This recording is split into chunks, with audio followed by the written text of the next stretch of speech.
Hey everyone, welcome to Victory Condition Gaming. My name is Doug. Today on the show, I'm so excited. We have Tomas Härenstam from Fria Ligan Publishing on to talk about Things from the Flood, the RPG that is on Kickstarter right now. And also I have a special co-host, Matthew from the Coriolis Effect podcast. So before we start, there's three things I want you to do. One, I want you to hit the subscribe button for the channel. So if you haven't subscribed to the channel, please do, because it's only because folks like you that have tuned in to watch this am I able to have awesome folks like Thomas and Matthew on. And the second thing I'm going to ask you to do is to check out the Things from the Flood Kickstarter that is on, that the link is in the description of this video. And the third, I want you to go to iTunes or Podchaser and subscribe to the Coriolis Effect podcast, because they're doing awesome content with all the Fria Ligan games that Thomas and his team are putting out. So those are the three things. That's all I'm going to ask you to do. But now let's talk to Thomas and Matthew. Guys, thanks for coming on and chatting about this latest Fria Ligan project that's just tearing up Kickstarter. Thanks for having me on again. It's always a pleasure.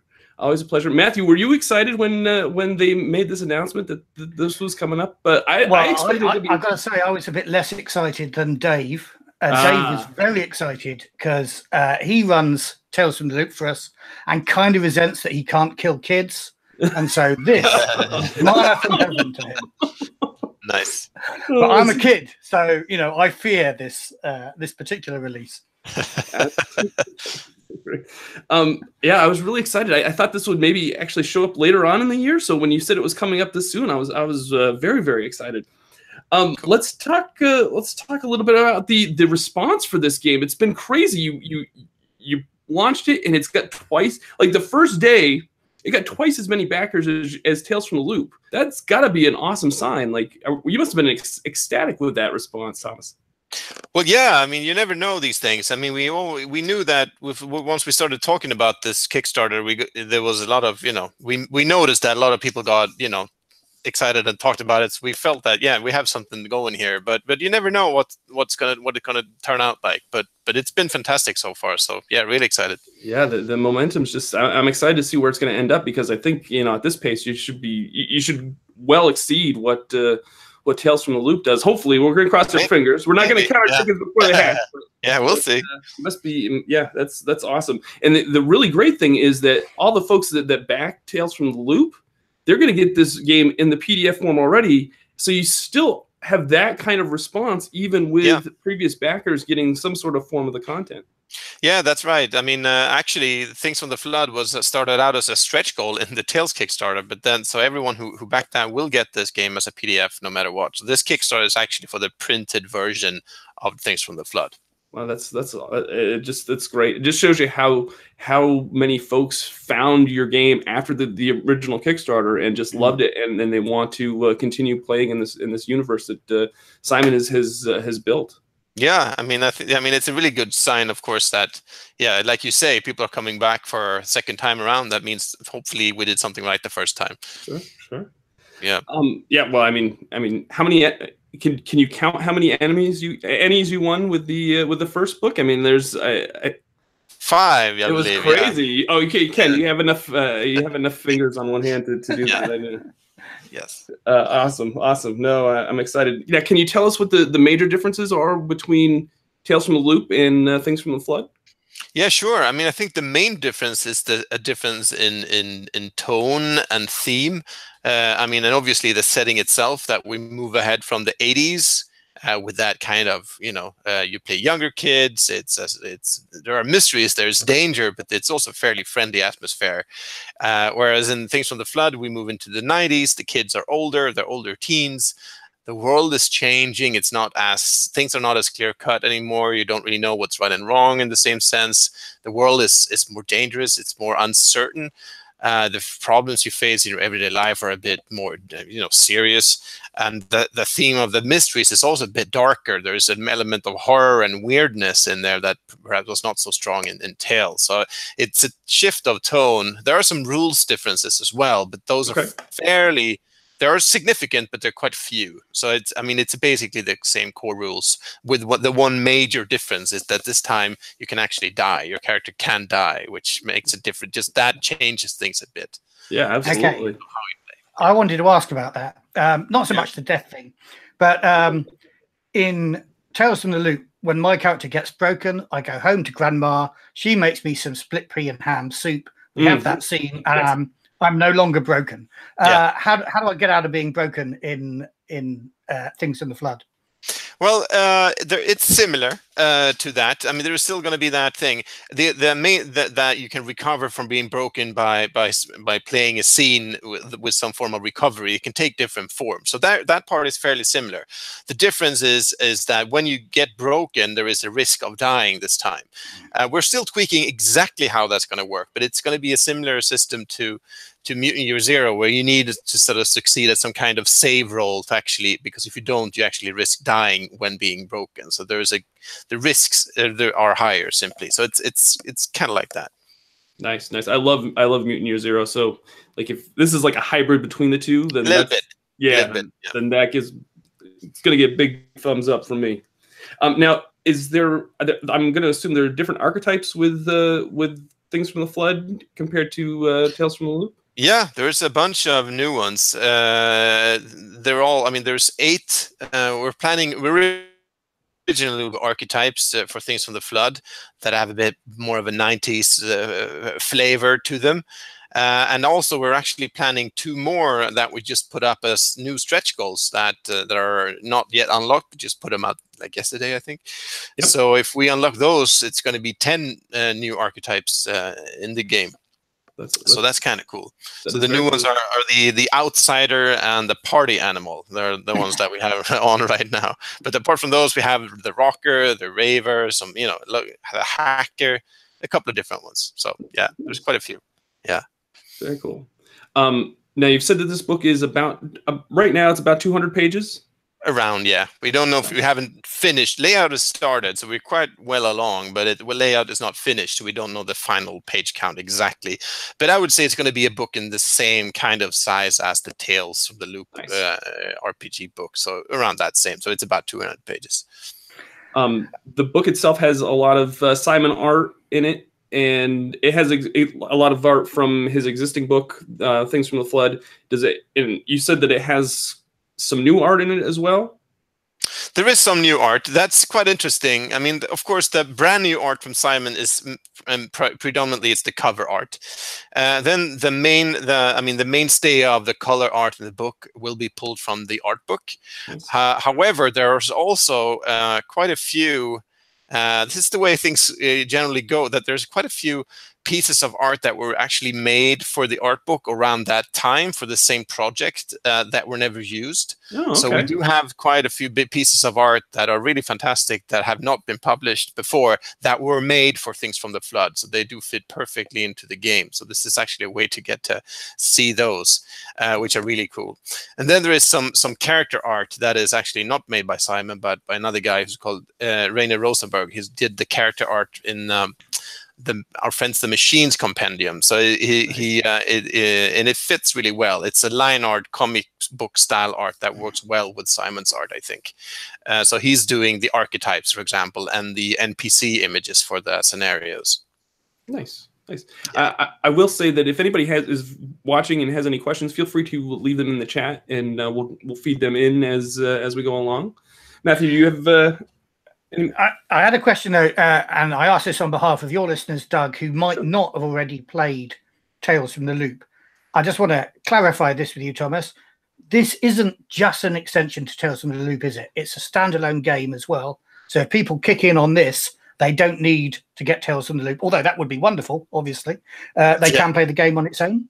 That's right. That's the way we're calling it a standalone expansion. So it's an expansion in the sense that it expands the universe, expands the game with new archetypes, a new expanded setting. But yeah, it's a fully standalone game. So you do not need Tales from the Loop to play Things from the Flood. It's completely standalone. Nice. But if you wanted to kind of carry on your character from Tales from the Loop into then you could.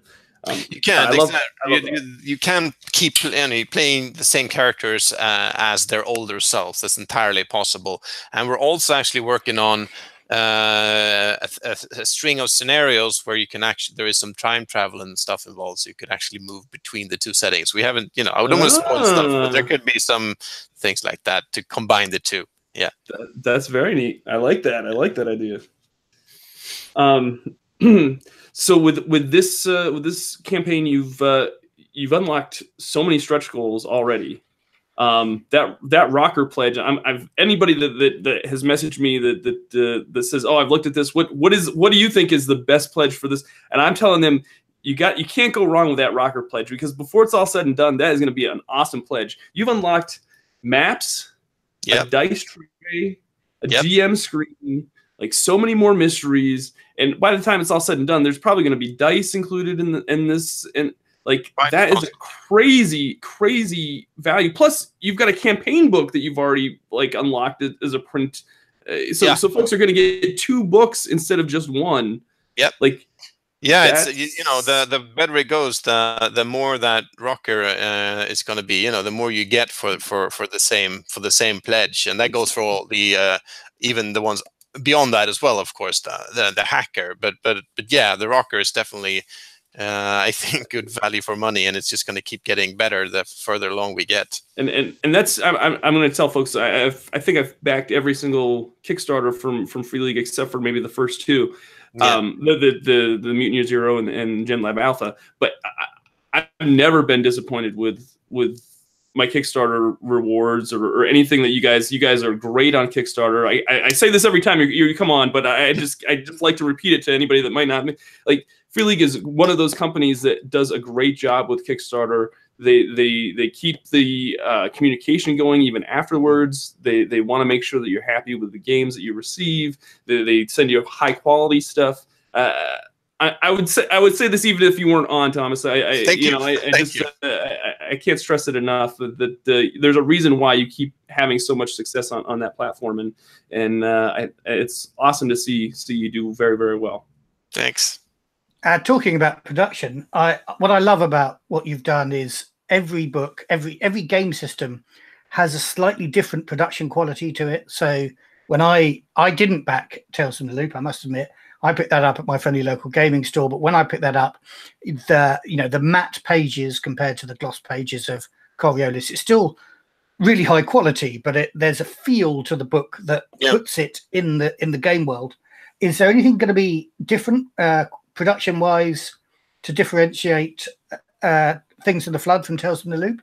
That's a good question. I mean, it's something that we really consider every time we make a new game. I mean, and obviously the game, the text and the art, I mean, that's the most important thing, but the production values and the kind of, I mean, the feel you get from the book itself is also important. Like we did Forbidden Lands.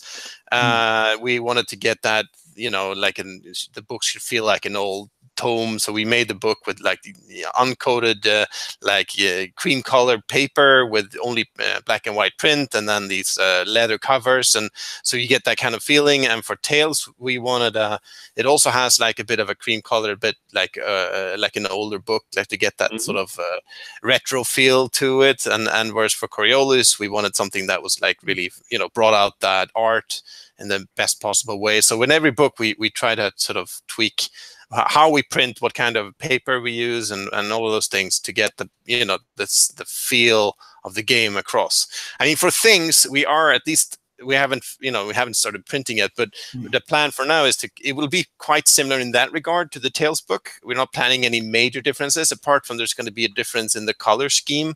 I think there's already a spread or 2 on the Kickstarter where you can see how it differs a little bit from Tales. But in terms of paper quality and these things, we're probably going to stay pretty close to Tales from the Loop. Nice. Yeah. And especially with like a book series, you want to kind of have a similar feel but yet different. Is that kind of you want something that kind of reminds you of the original, you know, the first few books? Yeah, I mean they are still, even though they are standalone, they're still part of the same, you know, series, and we want to keep them fairly, you know, consistent across the line. Yeah, sure. Now my question is for this campaign book that you've unlocked. I forget to write down when you expect a delivery date on this Kickstarter. It's February, and that should be fine. And it's always it's always tricky to because when you set the date, it's before the Kickstarter starts, so you don't know how much work you'll actually have, because you'll only know that when the Kickstarter is over, depending on how much you unlocked. So there's always that, but it should be fine. I mean, because where we are now with the main book, it's all done, it's all translated, it's proofread, and it's being laid out right now. The campaign book, the extra campaign book that we're doing, that is not finished yet. So that's of course a bit more uncertain. But if we need to, it'll have to ship later separately.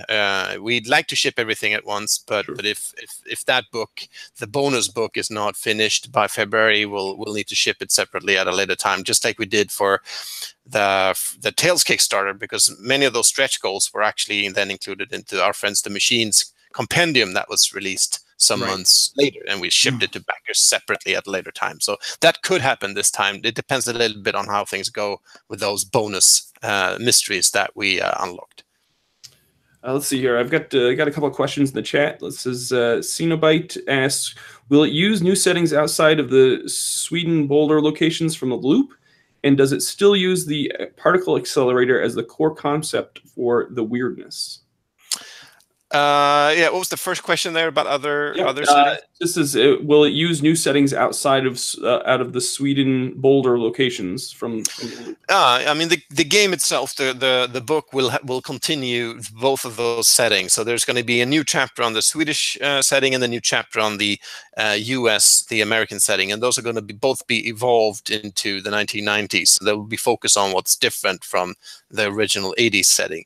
So those two will be part of the game. As far as other settings than those, I mean, we did the UK setting in our Friends the Machines. Yeah, that's not going to be, and we won't update that as part of the core book, but that's definitely something we'd like to do in some form, and it could come along perhaps in that separate book. We'll see. That's not a definite just yet, but then of course, I mean, just like for the Tales game, you could, there is definitely support for making your own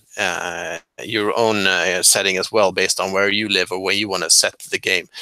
As for that other question about the loop and the particle accelerator, yeah, that's certainly still part, but in a bit of a different way, because what's happened since the 80s and moving into the 90s is that the loop has actually closed down. So it's not an active operation anymore. However, that doesn't stop strange things from happening around the loop. It's actually a bit even more weirdness going on since it's officially closed, but then it's like, is it really closed, or is there still stuff going on down there in that old closed, supposedly closed complex? So there's definitely a lot of stuff focused around that and connected to that sort of the weirdness is focused on in things as well. Nice. I've got to ask about that, actually. Reading about Things from the Flood, I was struck by a thing that probably Doug isn't going to get here, but there's a subtext of that us Europeans can understand, of moving from a centralized, socialized electricity generation, big science, to a privatized world, which I kind of read happened for you guys in Sweden in the 90s. I think for us in the UK, it kind of happened in the 80s. But of course, it never happened at all in the US, because they've always been privatized. So I'm just wondering how difficult was it to write? I know you got an American author, I think, involved in the Boulder setting, but how difficult was it to make the Boulder setting plug into those sort of deeper themes? Yeah, there is a bit of that. You're really onto something there, because that's part of. I mean, the going back to Simon's art books, the shift between Tales and Things had a lot to do with that. And I mean, what's happened in the Swedish setting is that the government agency they used to run the loop, it was a government-owned agency, just like in actual 80s, the telephone company, the electricity company, all of that was just one. It was like the government-run agency that controlled all of those things. Whereas in moving into the 90s in Sweden, all of these things tended to be privatized. So that old system was broken up, and this is reflected in the art book and the Swedish setting, in the sense that the government agency that ran the loop is now shut down, and the whole the loop has been taken over, or what's left of the loop has been taken over by a private corporation. So that really, I mean, that's part of the shift between those two things. Like you say, planting that into the US doesn't quite work in the same way, because there was never that shift in the same sense. So yeah, that means that you don't get quite exactly that same thing happening there. But I think it still works pretty well, because there are still things happening. Just sort of the general closing down of the loop and what happens around that still works. And it's still in the case of the boulder setting for Tales, it was still controlled by a government agency, like DARPA. So there is still that thing, and now it's been sold off into private hands. So it doesn't quite key into that overall change in society, maybe in the same way in the US setting, but it still works as a game setting, I think. Yeah, that's totally. You're right. I kind of went over my head with. I didn't realize that was an issue. Yeah. Don't worry, we don't expect you, Doug. Yeah, it's a thing that's close to our hearts as taxpayers in both of our countries to sell off our assets like that. But we'll let it slide for you guys. Midnight Blue asks, on the Kickstarter page, I just posted a mixtape CD soundtrack, but nowhere near an exhaustive list. Any chance we will see another campaign/story inspiration based on song titles? That was one thing that I really liked about Yeah, I mean, those are really good. I mean, those are written by Nils Hintze, who's the main writer for Tales and things as well. He did that mixtape of mysteries, like short mysteries based on popular 80s songs. Yep. We have discussed doing something similar for 90s songs, obviously, and that might very well happen. So we'll see. Awesome. Yeah, very cool. That would be awesome. I really enjoyed that part. Let's see here. So we covered the fact that the second book won't impact the delivery date. That was good. Yep. Okay, so here's one question that I got asked quite a few times, and I don't know. I'm going to spring it on you, and if you can't answer it, that's totally fine. I know that this campaign isn't even ended yet, but folks are already clamoring to know whether or not the Electric State is going to be another expansion of this role-playing system that you've established with Tales from the Loop. Is that on your radar at all yet?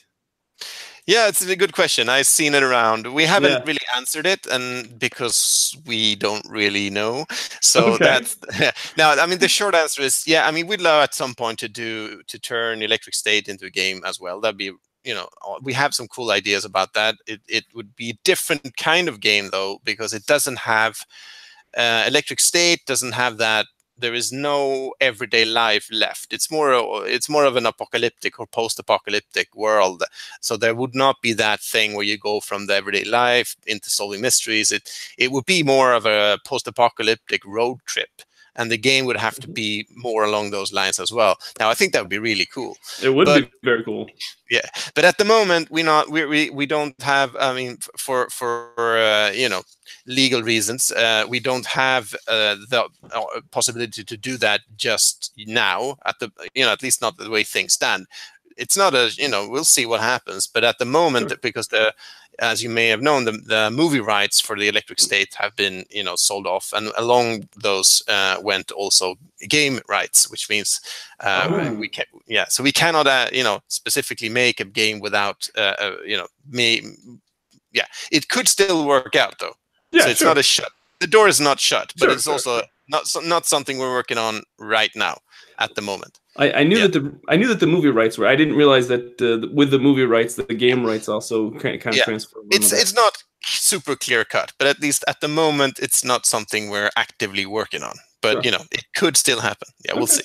All right, that's people are asking, so I figured I'd ask. But for now, we're very busy with Tales, and well, we wouldn't. Yeah, even no matter what the legal situation, we wouldn't be working on it at the moment because we simply have too much to do already. Yeah.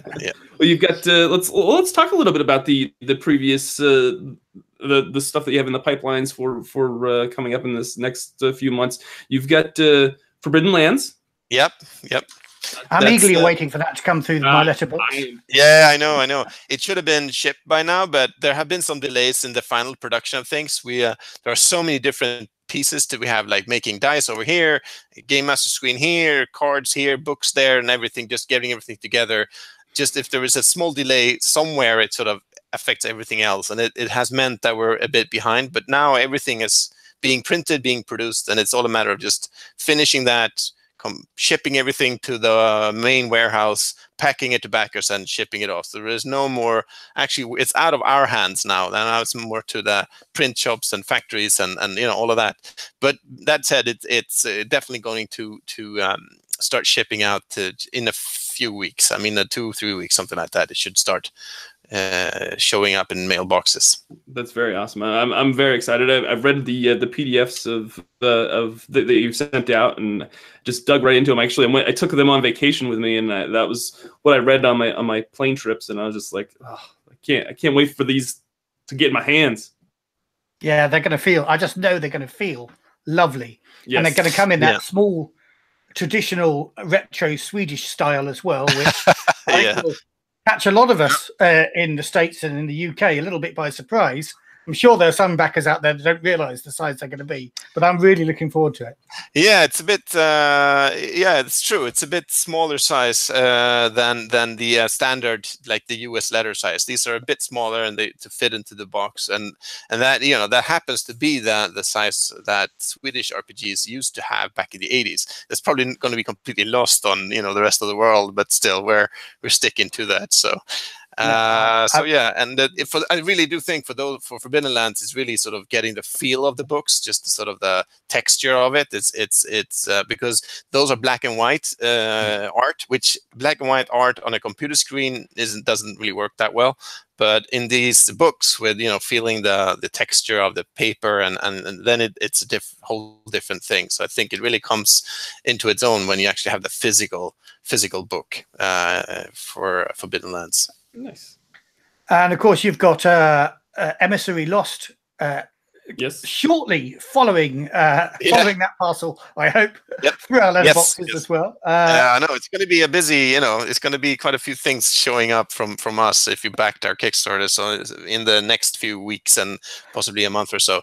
Yeah, Emissary Lost is coming along nicely. It's done. It's being printed.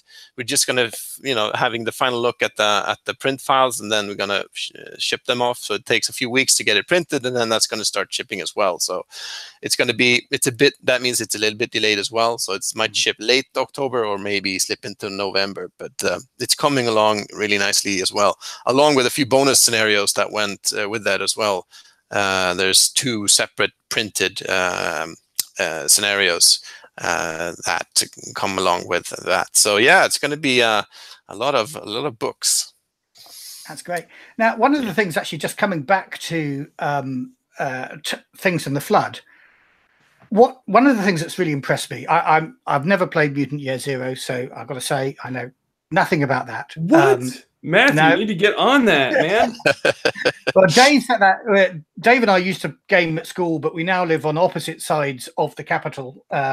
So that's his midweek group that he runs that with, and I've never been part of that. But he did, I remember him phoning me up and saying, "You've got to back Coriolis. This is going to be great." So that's where I join.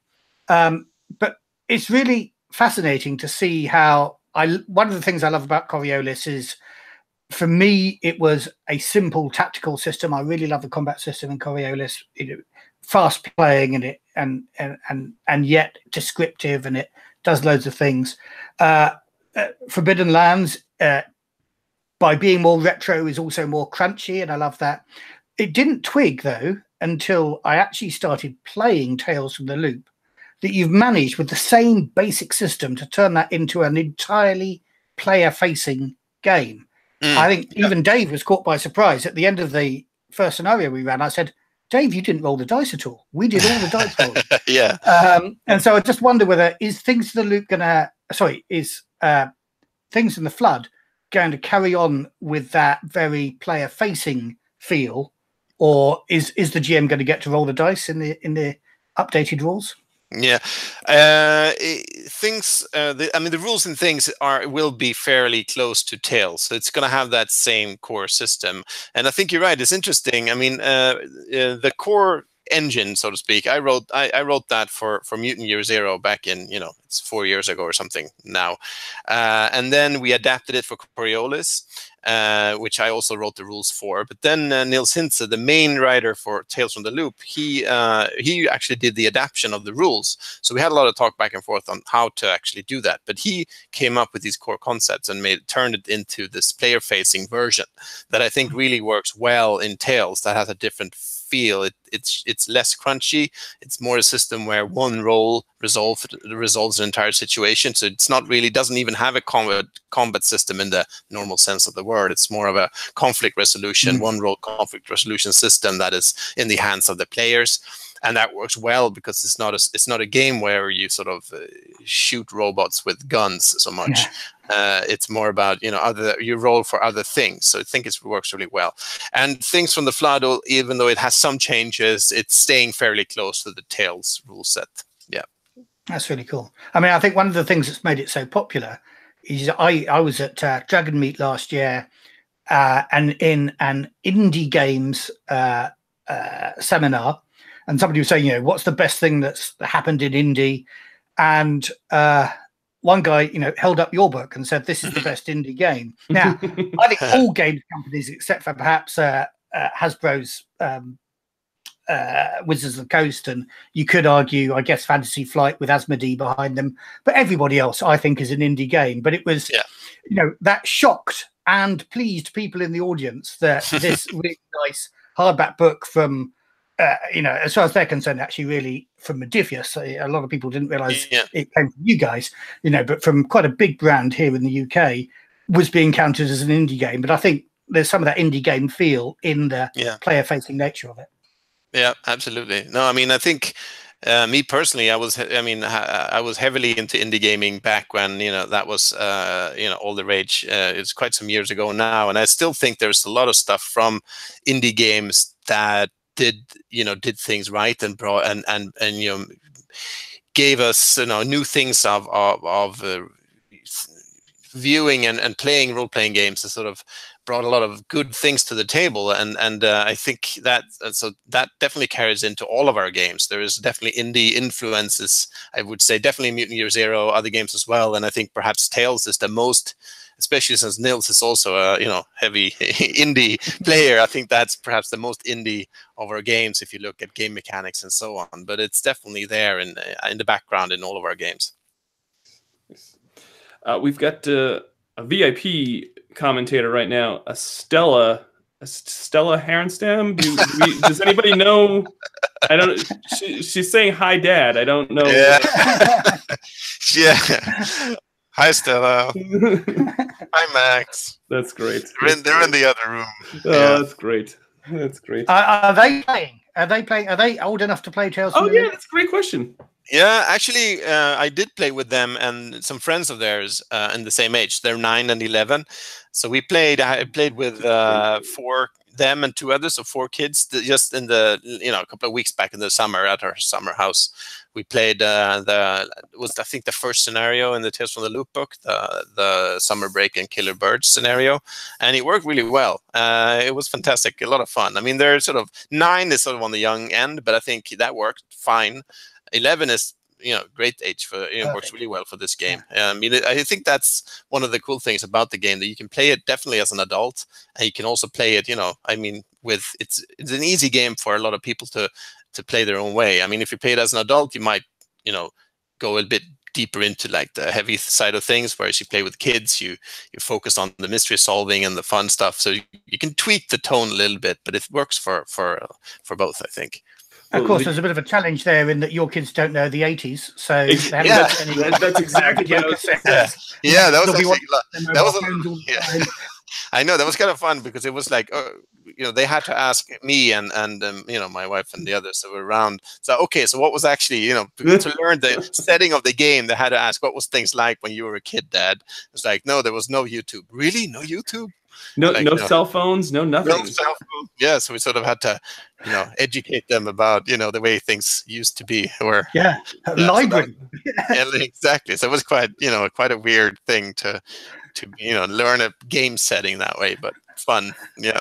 No, absolutely. Well, I mean, the 80s, that whole genre is like, it's kind of popular now. So kids, even though they didn't grow up in it, they're getting more and more exposed to it because like people, it's like we're seeing like a lot of movies that reference the 80s, and so it's not like it's not totally not foreign to them, but yet they didn't grow up in it. So, I guess it's like the 60s and 50s for us, I guess. I don't know. Yeah, sure. Yeah, absolutely. So let's talk a little bit about Crusader Kings, the board game, before we sign off here too much. Production's going well on that? Yeah, I was just writing an update right now, and I had to break it off to get on your show here, so I'll finish. Oh, I'm sorry. That's okay. Sorry, Crusader Kings backers. I apologize for that.